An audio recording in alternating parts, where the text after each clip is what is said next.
So Liverpool are playing Man United on Sunday in a top of the table clash, and joining me for a quick chat about the match and a bit about music, if you'll let me, is Jamie Webster. How you doing, mate? I'm doing great, mate. Thanks very much for having me on, Gav. It's not a problem. Absolute pleasure. So, Jamie, big game, big game on Sunday, and obviously they've just won to go top, 3 points clear, which is horrible. How are you feeling going into the game on the back of our recent form first? Do you know what? I'm confident. You know, I think years gone by when we play Manchester United, there's always been a feeling in your stomach, whether it be home and away, thinking, oh, it's very rare these days that we get a result against these. You know, for many years, home and away, you know, it was our boat. They were our bogey team, no matter how well we were doing in the league. You know, I think the 4-1 was one of the first times we've done there in a long time. Then we went a couple of years again without winning. We won 3-0. But you know, I don't even know if we won this since in the league. But now, you know, like I think I know we're playing at home and the tables have turned a little bit, and I think we're a big game team, no matter what form we're in. You know what I mean? We are those players like. When we play against big oppositions, for example, you look at the Tottenham games, the Arsenal game, even the first 25 minutes of the City game, the lads turn up, every single one of them. They know it's a big game. They know how important it is, just as much as we do. They know it's Man United. They know now there's a little bit of added heat because they've gone above us in the league. But I think that's only going to work in our favour, really. I think that's going to be, you know, I think we're a miles better team than Man United. Don't get me wrong, Man United have improved tenfold over the past few months, but still, you're looking all around the pitch, we're a miles better team than them, even with the injuries that we've got at the moment. So you mentioned it there. How do you their form? Obviously, I think they've won 9 out of 11 in the lead up to this game. How do you see their form? Is there anything that you're particularly concerned about? Yeah, I think it's just it's the counter attack, really. You know what I mean? I think they've got devastating pace, haven't they? Like we have. So it's going to be, I think, but because of the form that they're in, and because of the impact that they can make on the counter attack, I think, you know, Jurgen will be cautious of that fact a little bit more. The fact that we're not, you know, that they are in good form and we're not. He'll be cautious of the fact that, okay, we can't be too open in the way that we play. We can't give them space early on. You know, we've got to. So I think it'll be a case of almost like it's second half of the City game where neither team really wants to commit because they're a bit scared of getting caught out on the counter attack. But I'm not. I think we're at home. I think, you know, the importance of not being at the top of the table again will give Liverpool that, let's say, that daring sort of, you know, attitude where they will go and you know, try and push the boundaries and make things happen a little bit more than Man United, as we should do. I just think, but I do think if all the lads turn up and they're all on the game, which against you know, Southampton they obviously weren't, we know that. Likewise in the first half of the Villa game we weren't either, we know that. They know that. Do you know what I mean? So I just think if everyone turns up and we have a good start to the game, I think we'll blow them away. Especially, I think if we get an early goal, I think early goal's key here. If we get a goal in the first 10 to 20 minutes, they're going to come out. Do you know what I mean? They've got to come out then. And that's going to leave more space for us. And their back four, you know, it's not great. Do you know what I mean? Wan-Bissaka is probably the best in that back four. Do you know what I mean? And he's got Sadio Mane and Andy Robbo to deal with. Do you know what I mean? I'm obviously a biased, confident Liverpool fan. No, I absolutely love it. I think we need a bit of this at the moment. Totally. You've got to be, haven't you? You know, I think that what's the great saying? You know, form is temporary, class is permanent, and I think that's got to shine through over the next few months. I think we're starting to get players back. You know, Matip comes back in. That's a big boost for us to have someone at the back with Fabinho if he comes back in. Yeah, well, that's the word is now that he hasn't trained yet, Matip. So my next question to you was Matip and Keita are out. So how would you line up, especially thinking about a partner for Fabinho? Which way would you go with it? Yeah, I mean, If Matip's out, it's just literally going to have to be Fabinho and one of the two young lads, isn't it? You wouldn't go Henderson, no? No. I think we missed his drive in midfield I think we missed. That's what we missed in the Southampton game. I think we missed Henderson's presence in the midfield. To take the game by the scruff of the neck and keep the ball moving quickly. You can't dictate the game as much from centre half. And I think because then you're sacrificing Thiago in a deeper role where I think we'll all agree he looks better when he's in that. On the right or the left of the midfield. He just looks great. Yeah. I think, to be fair. Yeah, but I think in the Southampton game when he was in that holding role, I think he was a little bit more limited in how he could influence the play. So for me, it'd be, I dare say, go with Phillips. You go with Phillips. I probably would, only because Reece Williams hasn't done too much wrong besides the mistake for the West Brom goal, the corner for the. Reece Williams played in the Spurs game. Yeah, he did, and I would have went with him for the Spurs game because in my head he had more pace than I thought at the Spurs game, but his positional play was really well there. But obviously, seeing what happened against Villa, for their goal, we know he's not the quickest off the mark now, and. I don't think he's physical enough to compensate for. I think against Man United, you've either got to be quick or you're gonna have to, be sort of no nonsense and almost like a Billy Stand footballer. Do you know what I mean? And let them know you're there early. And I think Phillips is more up for a battle. Do you know what I'm saying? Yeah. And I might be wrong. Do you know what I mean? But I know he's not the greatest footballer technically, but just win your battles. Just get stuck in. Exactly, win your battles. For the other 10 players that we've got on the pitch, all of them are all fantastic footballers technically. So I think one shortfall in that department isn't too bad as long as he's going to win every header that comes his way, and any 50-50 challenge he's going to take the leftovers as well. Do you know what I mean? Yeah. So for me, that'd be more. That would be more suitable for me. I'd go with Williams or Phillips, but if you were going to ask me right now, I'd probably say Phillips edges it, just on physicality, really. Do you know what I mean? And it is going to be a physical battle. It always is. It's a Man United versus Liverpool game. You know what I mean? As well as the teams are playing great football and they're coming out for a fight, aren't they? Yeah. So that'd be my line, and then I'd go with Henderson, Thiago, Gini. Because Gini is a big game player. He always steps up in the big games. I think we need his engine. We need the engine of Henderson and Gini in order for Thiago to be able to just find pockets of space and do what he does best. Do you know what I mean? And then obviously the front three is the front three.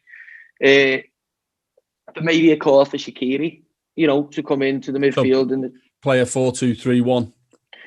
Well, I go with me 4-3-3. Do you know what I mean? With the back four being Trent, Phillips, Fabinho, Robertson, obviously Ali in goal, then Endo, Thiago and Gini, Salah, Mane, and it's almost like a 4-1-2-3, isn't it? You know what I mean? With Henderson in front of the back four, or 4-3-3, whatever. You know what I mean? I think I just think we can't.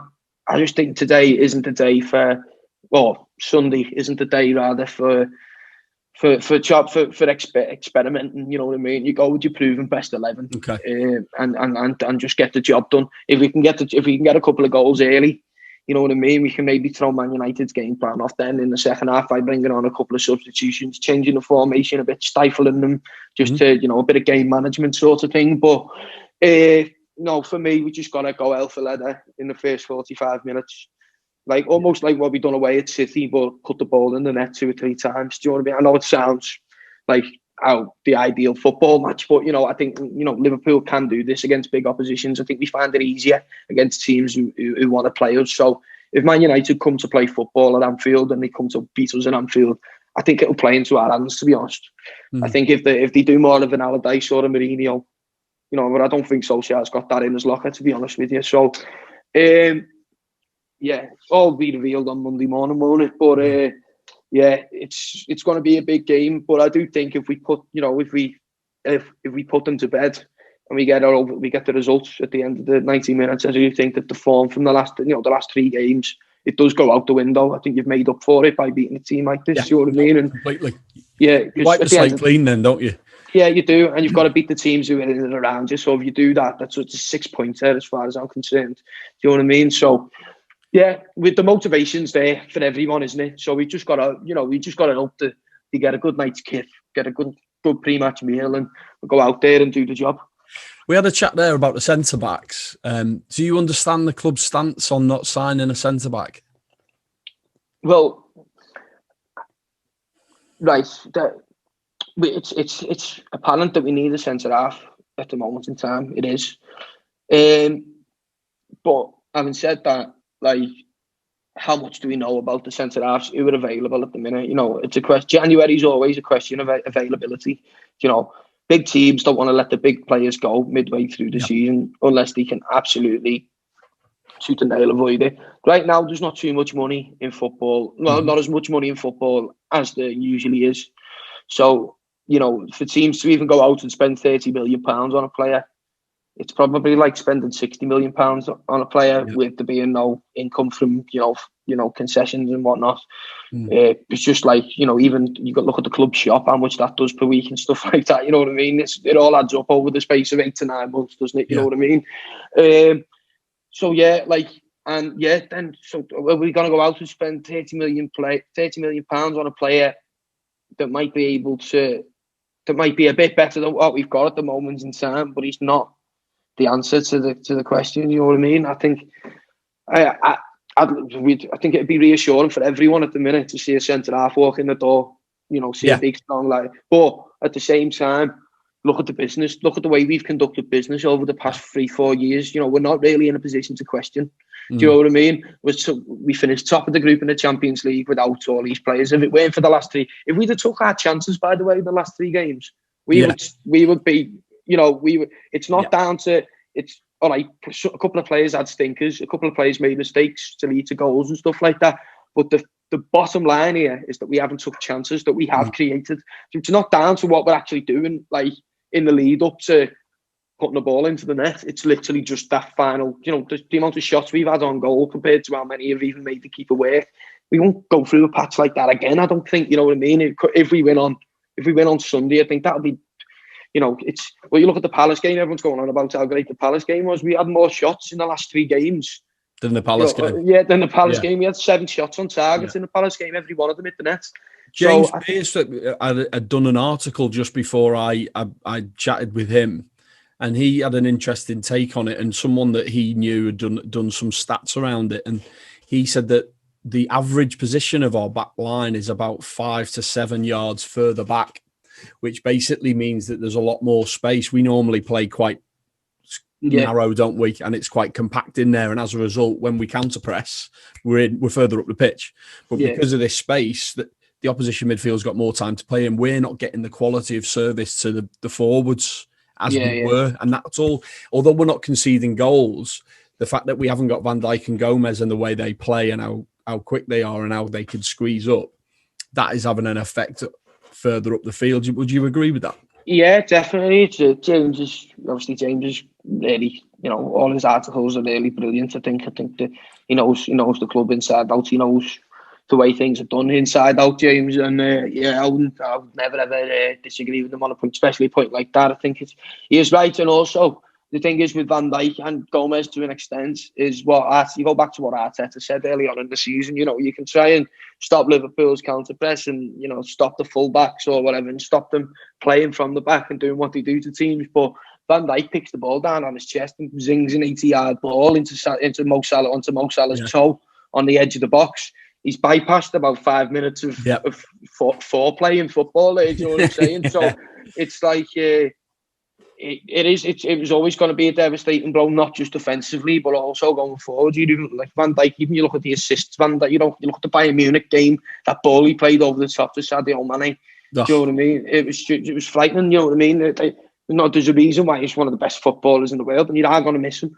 And it's the pace of Gomez as well is also, it was by far, in my opinion, it allows us to play that high line, doesn't it? And they're both good at defending big spaces in behind them. But at the moment, because we've got Fabinho and a kid, usually, it's just difficult to play like that. Yeah. And the thing is, Gomez's pace is by far his biggest attribute, if you ask me. Do you know what I'm saying? So to lose that with Van Dijk's pace and all round leadership and quality, technical ability. You know, there's no surprise that, you know, the defence is dropping a bit deeper and whatnot, and the you know, service to the forwards isn't as, you know, fluent as it once was. But we can, you know, that's football, isn't it? We've got to take this on the chin. We've just got to. The lads are doing, you know, the job that the lads, Fabinho was done alone at centre half. That's phenomenal. It's phenomenal, and it needs more recognition than it's probably getting at the moment. And not more recognition, but it needs to be taken into account. You know that, you know, when we're getting these results, and what you need to remember that we're essentially playing with. We've played with a centre midfielder at centre back for the majority of the season as the leading centre back, with either another centre midfielder or two young kids for the majority of it as his partner. Reece Williams has played 12 times. That's it. Yeah, 12 times. Which is and some of that's in the Champions League. Yeah. Phillips has played probably three or four times. Yeah, three or four times, I'd probably say, from my memory. So, you know, you've got to look at this, and other teams will say, yeah, oh, well, we've got injuries as well. And, you know, everyone's picking up it. But they have not lost the two main centre-halves for the full season. And also Thiago's played 3 games, you know what I mean? He was the player that we signed. Let's not forget to Thiago and Jota were the 2 players that we signed to take us even further. Yeah. Do you know what I mean? Yeah. And, you know, Thiago's been out. He's played probably 4 times, hasn't he? Yeah, 4 times. Probably not even the equivalent of 4 full games. Yeah. And then, obviously, now Jota has been out for 2 months. Do you know what I mean? So we haven't, at one period in time, had really our full squad, you know, for a run of games, to you know, consistent games. And well, if you should ask me, I'd say that Matip and Van Dijk are your two best centre halves, to be honest. Okay. Do you know what I'm saying? So that's even less. Do you know what I mean? Yeah. I think what, in order to like to do what, you know, you look at what we done last season. You know, the back four was between Matip and Gomez. You know, they were able to build a partnership, you know, week in, week out. The midfield, again, it changed where it could, but, you know, we had our midfield in Fabinho and Henderson and either Wijnaldum, Ox or Keita or Milner, whatever the type of game, you know, whatever the game called for, coming into that other position midfield. And everyone knew the jobs, and everyone was on the same wavelength, and there was just no upset, really. The odd injury for a couple of games here and there, but when it's only one player at a time, you know what I mean? There's like I said, there's 10 other players on the pitch. You all understand each other. So like last season, it was like the Leicester season, you know what I mean? Where they had we had the odd injury, but like Leicester basically had no injuries all season. And the whole team developed an understanding of each other, which made them hard to beat. Yeah. Now, because we've got different players coming in and out every week, of course it's going to like increase your vulnerability, do you know what I mean? Because, you know, you've got centre-halves in the back of his mind thinking, is he going to go for this ball, or, you know, am I going to have to go for it? Whereas, you know, all has a knock-on effect, stuff like that. Well, last season, that wouldn't have even been a thought. If the ball going, you know, it'd have been like, right, that's Virgil's ball. No, that's my ball. And, you know, they'd know, you know, through playing with people, even like Sunday League, it goes back to through playing with people, you know what people do. Even if, like, for example, I think Mane said he knows when Bobby gets to the byline, he always tries to like clip across, like chip it, rather than drill it hard and low. It's always like dink towards the back post. So Mane says, whenever I see Bobby, I always hang off the shoulder of the defender at the back post. Do you know what I mean? And wait for the ball to hang in the air and, you know, get me leaked then, because he knows what's coming. So it's all about understanding. It's all about building relationships. We haven't had the luck, you know, and the opportunity to do that this season. So, you know, things will change slowly but surely, you know. Still yet to hear on Van Dijk, but I think once Matip, even if it is just for 5 games, Matip coming in the team, it's still a massive boost. Do you know what I'm saying? It's a massive boost. Matip coming back in the team, Jota coming back in the team, Thiago, you know, finding his fitness, finding his sharpness, which he already looks like he hasn't lost, to be fair. You know, but he's only going to get better, is what I'm saying. So for all this to come back, give me a prediction. So Sunday. 3-1. I go for 3-1 like last year. Love it. Absolutely love it. Right. Okay. Well, before I let you go, can we have a quick chat about music? Yeah, come on, mate. No problem. So, has anybody ever described you as a modern day Billy Bragg? not to my face, but I've seen comments on Twitter. You have seen it like that. Yeah, I've seen it on Twitter from a few people. I've seen a few people like tagging Billy Bragg into things and saying, have you listened to this lad? But so far Billy Bragg hasn't got in touch with me yet. He's been you. Yeah, my fam's still sitting by the phone all the time.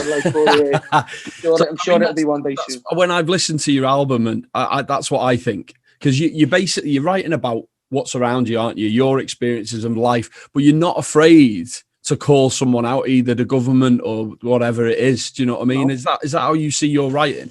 Yeah, definitely. I see it as it's real. If you know what I mean, it's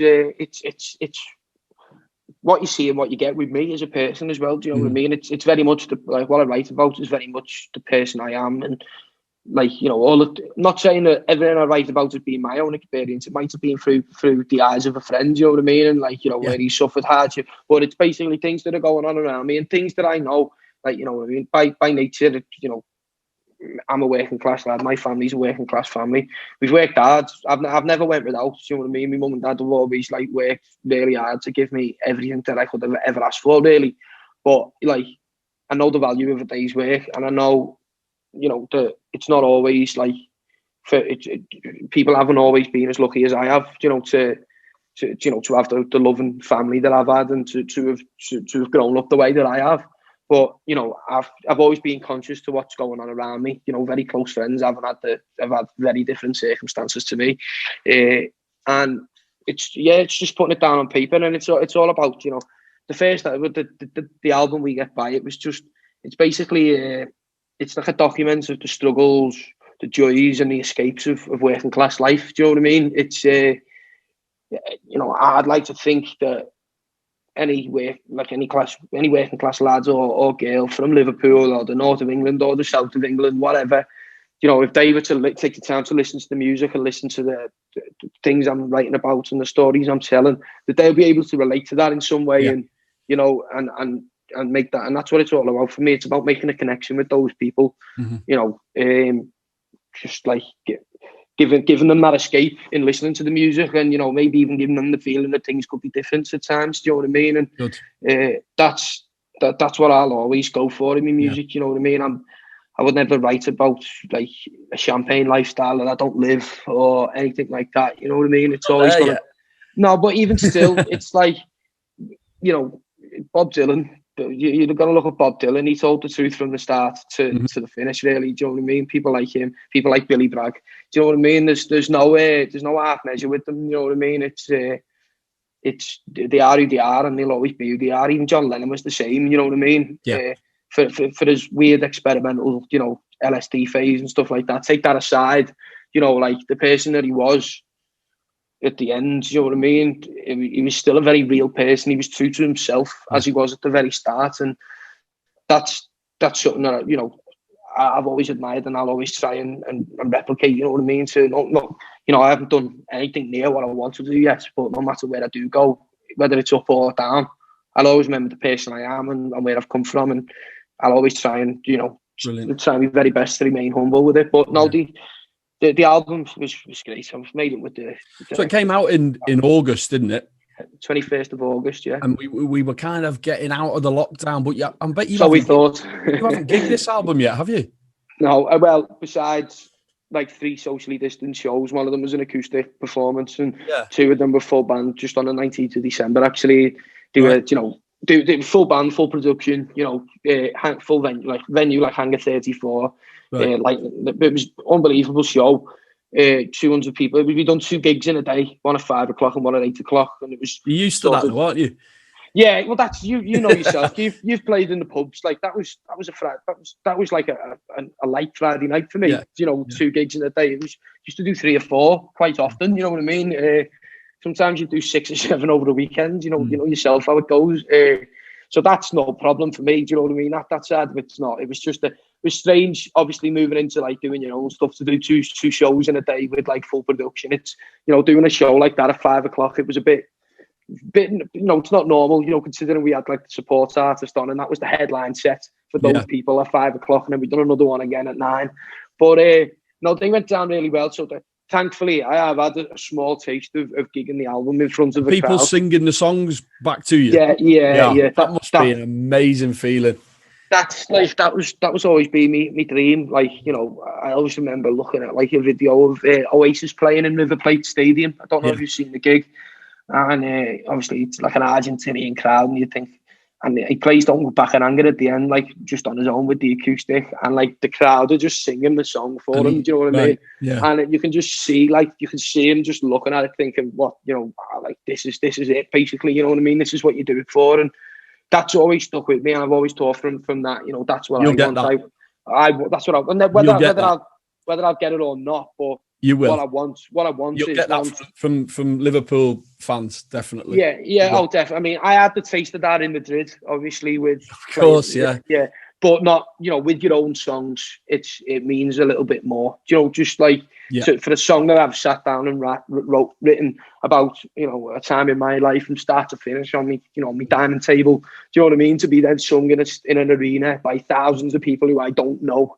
Do you know what I mean? That is like that's the end goal. Do you know what I mean? And I've had small tastes of that now with doing the couple of short gigs that I've done, or small gigs rather. You know, and I've hearing the crowd sing your songs, you know, it nearly makes me cry every time, especially when you look at the passion that they're singing it with. It's something that you'll never get tired of seeing. That's the question when people say, don't you ever get? It's even the same with doing even if you are singing covers and stuff like that, and people say, you know, don't you ever get tired of singing the same songs over and over again? You're like, no, do you? Yeah, I need to learn new stuff because I get bored. Doing it over and over again. I understand that if you sort of sitting in your house and playing, but I think when you sing, if you like, just for example, Brown Eyed Girl, you know, it's the most used song. Yeah, but if you sing it in a room full of 400 people and they're all jumping up and down and singing and screaming and dancing away, and it gives you, for me, that's what makes it not boring. Like before I'm about to play it, I'll think, Jesus Christ, Brown Eyed Girl again. Do you know what I mean? But when you see the people singing and dancing and you see what it does to them and you see like the energy that's, you know, flowing through them and, you know, they're bouncing off you, that's what makes you think, no, this is why I can do it so often. And I think that'll be the same, right? I'll never get tired of seeing like hundreds or thousands of people singing "My City, My People, My Heart" back to me. Do you know what I mean? I think that'll always be like, no matter whether I'm 65 or whatever, like that'll be like, I might not be able to jump up and down like I can now when I'm doing it, but you know, that I'm sure it'll still give me that euphoria, and you know, that sense of euphoria that no one can take away from you. What's your favourite song on the album? It's a toss up probably between The Joker and We Get By. I'm so glad you said The Joker. Yeah, it's that. I think it's probably why The Joker. Tell me why. I think because probably like it's a little bit different to everything else. It's like the other probably with the exception, isn't it? Yeah, maybe with the exception of Stop Living Blind as well, which is a bit different. But you know, the rest of the album, you know, they sort of follow suit of like, you know, the structure of the song, and like, you know, that's it's in your face. It's there. You know, he's not hiding away from me. The Joker's a little bit more like, it's a little bit more complex even in the music, but in like the words, it's like, it's a thinking man's song. It's something, if you're looking for something a little bit more from Jamie Webster, then go and listen to you know what I mean?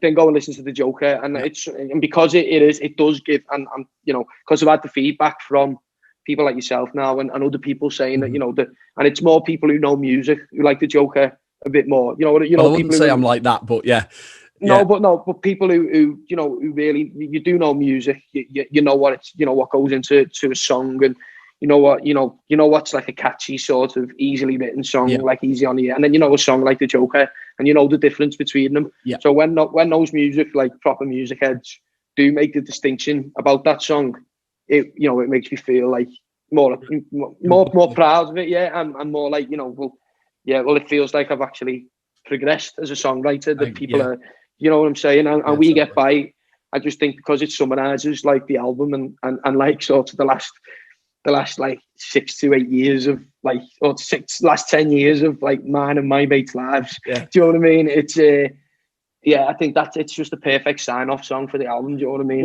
What's when you've gigged the album, what do you finish the set with? What's the anthem? It's always like the Weekend in Paradise and this place are always the two, like the encore, if you like. Although I haven't done an encore yet because I haven't got enough songs to do the gig to make the encore. But yeah, it's definitely Weekend in Paradise first and this place, or sometimes I'll change it around and do this place and Weekend in Paradise. But going off the last two gigs that we've done, like there was like, you know, they were socially distanced and everyone was sat on tables and benches and stuff, and they were really well behaved up until those two songs. Do you know what I mean? And like, so they're always the songs that are going to make people absolutely go nuts. Do you know what I mean? And it'll always end the gig on a high point. But I normally used to end on Weekend in Paradise because it was the first single and like it was the only release song that I'd gigged. You know, like when I done my tour in February before this all come in, I'd only released Weekend in Paradise and Living for Yesterday. So I had to sort of start and end on those two songs, do you know what I mean? And Weekend in Paradise was the final song. But like I decided in the last gigs to change to This Place as the last song. And like after everyone's bouncing at Weekend in Paradise, they think, oh, what more? And then you sort of play This Place and then they go even more on another level of pandemonium because like they're like, this sort of feeling hasn't ended because This Place is very much like a similar vibe to Weekend in Paradise in the music and the production, and you know, in the sense that it just makes you want to jump up and down and you know and be happy really. So they're the two sort of showstoppers at the end. Do you know what I mean? Are you prepared for doing a gig of your own stuff and people coming up to the front of the stage and saying play LA, LA, LA? Already happened.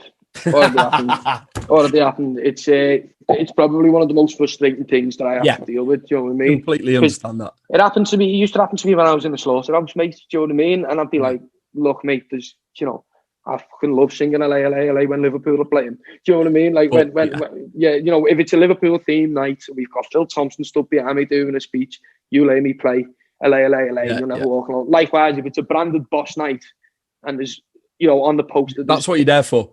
Yeah, that's exact. That's what you're gonna get. But you know, like used to have it in the slaughterhouse. People, play your level, play Fields of Anfield Road, Jamie. And I'd say, look, mate, those 5 lads over there are Evertonians. I've already spoke to them in the interval, and they've said that they nearly walked out when they seen I was on. But the fact that they enjoyed the first set, they've actually stayed and they're enjoying it. So I'm not gonna play. You know, I'm not gonna piss them 5 lads off in the corner now after they feed. You know, because it's not. I'm not here to sing. I'm here to sing songs to entertain people out for a drink. It's not a Liverpool fan event. Liverpool play on Sunday, mate, not on Friday night. You know what I mean? Or not this Friday night. And I had it in Dublin in a proper gig. You know, as part of my tour where I'd posted no football songs, and worked out, and like half the crowd were in football tops, and I was like, oh, well, you know, and you just know it was going to be one of them nights. And I had a woman like threatening to pull like a commando socket on the stage if I didn't play a Liverpool song, demanding refunds as I'm singing and stuff. And I'm like, fucking hell, like, you know what I mean? Surely you could give me this. Do you know what I'm saying? That takes your view of that city, which is not fair, obviously. But I mean, it doesn't take the view of the city because I love Ireland, I love Dublin, I love everywhere in Ireland.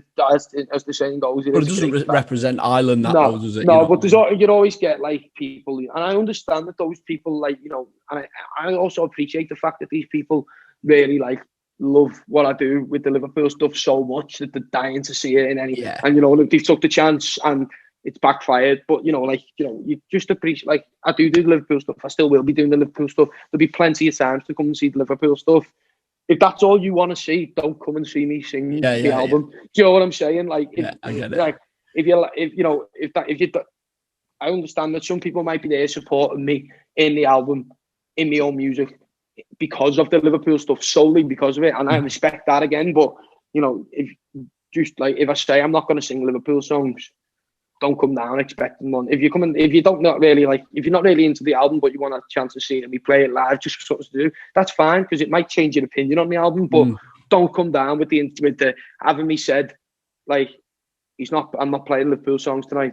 Don't all be talking in the toilets before it, thinking, I think he might play a Liverpool song at the end. Do you know what I mean? Because my guitarist, by the way, who plays lead guitar for me, is an Everton fan. Do you know what I mean? I went to school with him. So, do you know what I mean? And some of my best mates who hate, you know, who've never been able to support me through any, they used to come and support me in all the pub gigs. They used to come down watching me, all them.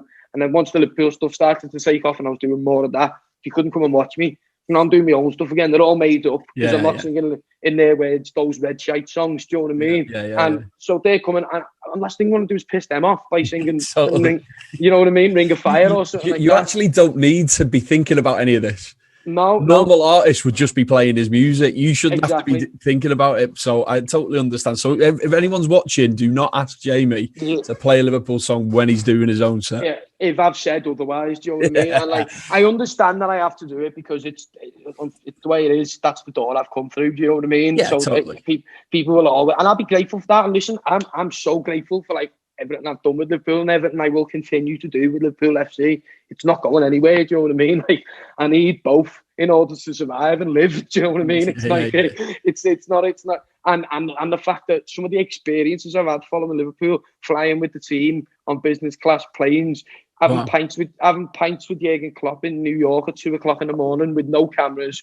You know, me and him having a pint and whatever, just having a, you know, I've just putting the world to rights. So my last question to you, I was going to be dead cheeky, and you've just started talking about it. So have you got any stories that you can share with people watching about your experiences playing for the Liverpool team?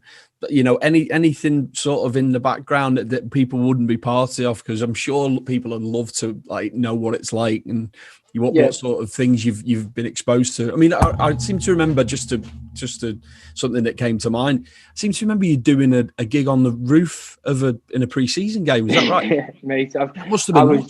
Well, funny. Like even to be honest, me and my mate were watching like some music, you know, on the telly the other night, and we were looking at a band called the Thievery Corporation. They're a bit out there, a bit like different, you know what I mean, a bit more instrumental. And we were looking at them, and then it flashed up, and it was like the house live at the House of Blues in Boston, and I was like, we're watching it, and I'm looking at the stage, and I went to me, mate, I've played there. Do you know what I mean? And he went, you what? I went, I've sold that venue out. Do you know what I mean? Doing Liverpool stuff. And he was like, fuck off. And I was like, honest to God. And so then I got my phone up and I looked through. It was funny. It was like a period. It was the pre-season tour, the last one that we'd done. Do you know what I mean? And it was like a period of about 4 weeks. And I was scrolling down the pictures, and I was walking around the night after the House of Blues. I played in Fenway Park, and I had an access all areas past them. I was walking down the pitch at Fenway Park at half time, signing autographs for you know, like fans on the pitch, like just walking past the changing rooms, nothing, you know, literally like I was in the press room. I had access, walking down the pitch after the game, like on the pitching spot in Fenway Park.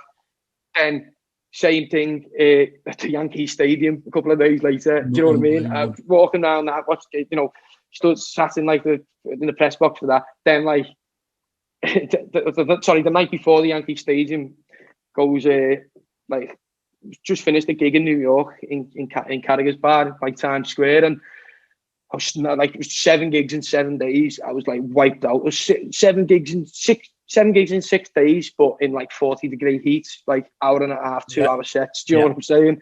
Like full-on rally call, and throat was like near enough non-existent. Non-existent. And one of the camera lads, who's like the head camera lad at Liverpool, he's a good mate of mine, Ricky, and he's been trying to get me out on the piss with him all week. And he was saying, come on, we're going to the East Village, we're going to go out. I was like, Ricky, I couldn't if I tried. Do you know what I mean? I think I'd fall asleep on a bar stool. Do you know what I mean? I'm that tired. I was like, I just need to get in bed. We've got the match tomorrow at the Yankee Stadium.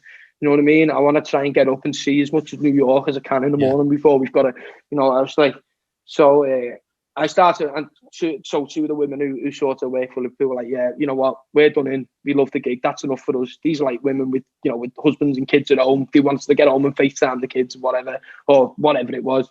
So we're walking back, and then next thing, Ricky phones me and he said, lads, you need to come back. Like, we're in a bar, like it's like round the corner from the hotel. You need to come back. I was like, Ricky, I'm not having a bevy with you, lads. It was like, do you know what I mean? We'll have a drink on the plane home.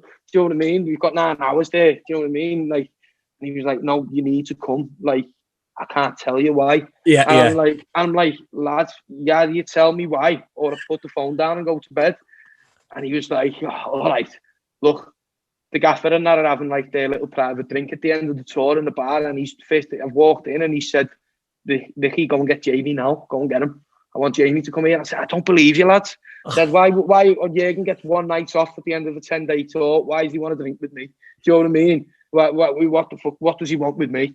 And he was like, lads, he does. Do you know what I mean? So he was like, in the end, he went, wait there, Jurgen, he doesn't believe me. He won't believe it. So I've just said, Jamie, get the fuck down here now. Do you know what I mean? So I was like, all right, yeah, put the phone down. I said to these two, I said, look, Jurgen wants us in a bar. We going or what? You know what I mean? So we've literally just all made a beeline for this. I was like, send me your pin. Be there, like 2 minutes there. Like, had to, like, said to the two women, I said, you just go in a sec. I said, because I need to compose myself here. Like, you know what I mean? I was like, cause I've met him before, but briefly. Was that when you did a gig and he walked in? Was that the type? Yeah. And and I was talking to him before we boarded the plane from Manchester for the tour. You know, from the second tour, I'd talked to him about Summer Holiday briefly, but it was never like, it was just like a sort of, as we were passing, it was never like, so I thought he's actually requested my company, like he wants to talk to me, like I'm going to have to, so I was like, and then I walked into the pub, and Klopp, Linders, and his whole coaching staff like applauded me as I walked in. I was like, whoa, you've got this wrong. It should be the way down. You know? Yeah. It was like, stop it now, please. Do you know what I mean? Yeah. So, like, he'd give me a bottle of Bud Light, and we just like cheersed, and he was just talking, and he was like, you know, like, this is what we've got going on at the club at the moment in time. It's fun. You know, it's amazing. It's fun. It's fucking, it's fucking brilliant. It's fucking great. We're never gonna, like, you know, I've never felt a movement like this at any of the clubs that I've been at. This is special.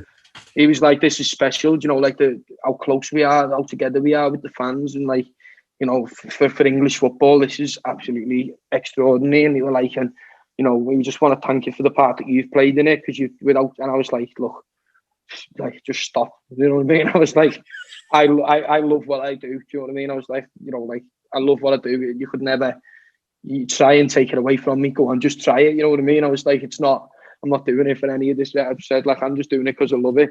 It's mad that he sees it as a movement. Yeah, well, he uses that. I mean, that doesn't that tell you something about how he looks at things completely different? Yeah, well, he does. You know, like what he said to me was, he was like, look, we need to keep him and Pep Linders. He said, look, in the next breath, he said, we need to keep moving forward in the way that we are. If we stay together, the club, the fans, everyone feels together. Everyone feels part of it. He was saying, we'll be successful. We will be.